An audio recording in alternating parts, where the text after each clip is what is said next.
भाजपचे खासदार निशिकांत दुबे यांनी आदित्य ठाकरे यांच्याबाबत एक वक्तव्य केलं होतं। यावरूनच खासदार संजय राऊतांनी भाजपवर निशाणा साधलाय।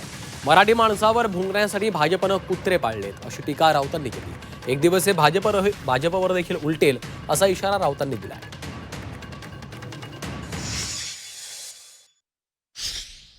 केंद्र सरकारकडनं किंवा लोकसभा अध्यक्षांकडनं त्यांच्यावरती कुठली कारवाई होते नाही? असे काही भुंकणारे कुत्रे पाळून ठेवले आहेत भाजपनं मराठी माणसावर भुंकण्यासाठी। लाज वाटली पाहिजे या महाराष्ट्राच्या भाजपच्या मराठी नेत्यांना। जर दुसऱ्या एखाद्या भाजपच्या मराठी नेत्यांवरती अशा प्रकारे जर आक्रमण कोणी केलं असतं तर आम्ही उभे राहिलो असतो।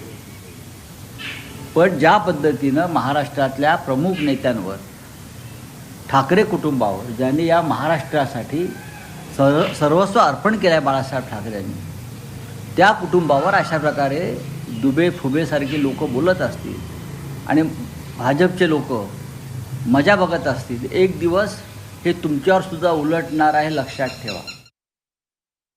आमचे खासदार उभे राहिले, आमच्या खासदाराने आवाज उठवला।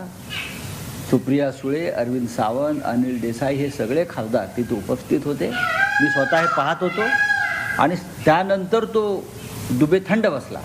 लक्षात घ्या, आपण पाहिलं असेल दुबे नंतर उठला भूमिका होती अरविंद सावंतांची, केली नाही, त्यांनी माफी मागितली नाही। ठीक आहे, पाहू ना।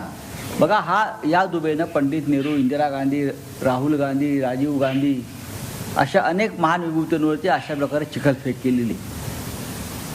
आधी तुमचं अंतरंग काय आहे आणि तुमचा पक्ष काय आहे ते समजून घ्या।